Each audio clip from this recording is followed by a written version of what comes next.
The car has been with us for over 100 years now, and in all that time it's been evolving really rather nicely. But let's be honest, it's never really changed. Until now.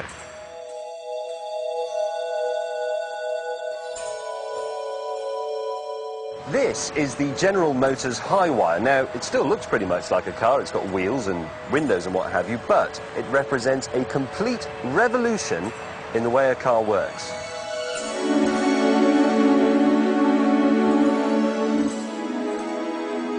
Everything that makes the Highwire go, stop and steer is contained in an 11-inch deep chassis underneath here somewhere. Now, there's no engine or drivetrain. All that's gone. There's no gearbox to worry about. There's no fascia, no pedals. There are no mechanical linkages between the driver and the driving. It's all replaced with this. It's a computer cable. And this isn't science fiction. I'm going to drive it. Being British, you'll notice that I've got into the wrong side of the car, but actually, it isn't a problem. There are no pedals to worry about, so there you go. Now, this means I could drive down to Dover and onto the ferry in a right-hand drive car, drive off the other end in Calais in a left-hand drive car. Right, let's see if we can make this thing go. So, power, select drive on a button there, twist to accelerate, squeeze them, and we brake. That's fantastic. Oh, this is weird. It's very, very airy, and there's a big flat floor. And look at the size of that window up the front. Sort of like driving a patio. This doesn't feel entirely natural, to be honest. It's very logical, but it's not really second nature, because I've spent more than 20 years driving a normal car. But I bet if you're part of the PlayStation generation, you'll be able to drive this thing straight away. On level 10, probably.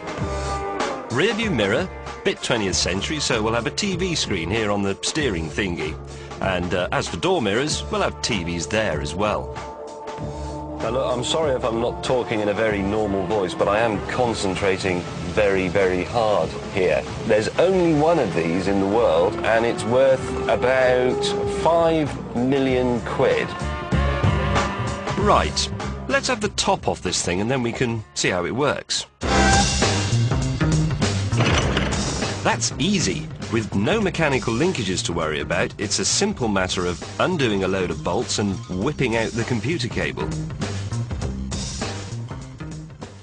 Here is an electric motor which drives the wheels. This is the fuel tank full of hydrogen, and this is the fuel cell. Now, in this, hydrogen from the tank there combines with oxygen in the air in a complex and frankly rather boring way to produce electricity. But the important thing is that there are no batteries to recharge anywhere on this. This has its own onboard power station, and it generates so much electricity that I could actually run my house off it.